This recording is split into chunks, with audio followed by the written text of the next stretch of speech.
adabiyot tarixida inson ruhiyatini shunchalik ravshan, shunchalik samimiy tasvirlab bergan yozuvchilar kam.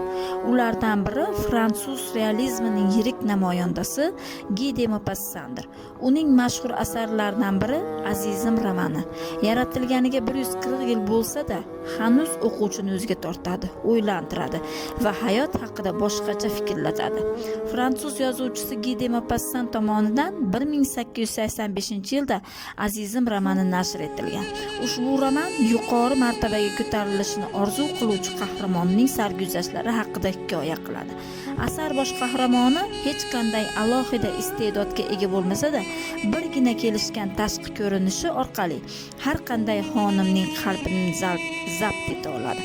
Uning vijdoni esa har qanday bema'nilikni kechira oladi. Bosh qahramon George Duroy juda kelishgan yigit, ammo Parijda juda muhtojlikda hayot kechiradi. Bir kuni u Afrikada u bilan birga xizmat qilgan eski askar sherigi Charles Forresterni uchratadi. Allaqachon muvaffaqiyatli jurnalistga aylangan do'sti Charles ayni damda kechki ovqat ziyofatini uyushtirishni rejalashtirayotgan bo'ladi va bu ziyofatga Georgeni ham taklif qiladi. Shu bilan birga Forrester Duroyga o'zini jurnalistikada sinab ko'rish taklifini beradi.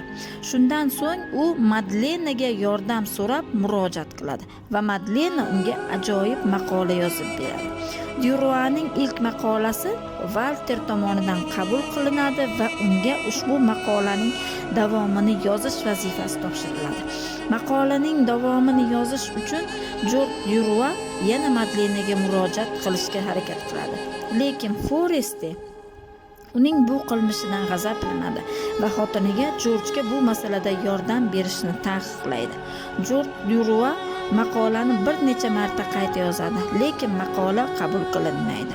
U yuqori martabali ayol Clotilde de Marel bilan tanishadi va uning sevgilisiga aylanadi.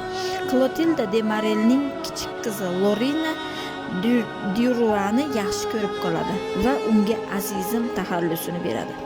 Ammo u shu holiga qaramasdan aslzodalar qatorida bo'lgisi kelar va buning uchun hech narsadan qaytmaydigan, o'z manfaatini ustun biladigan shaxs sifatida gavdalantirilgan.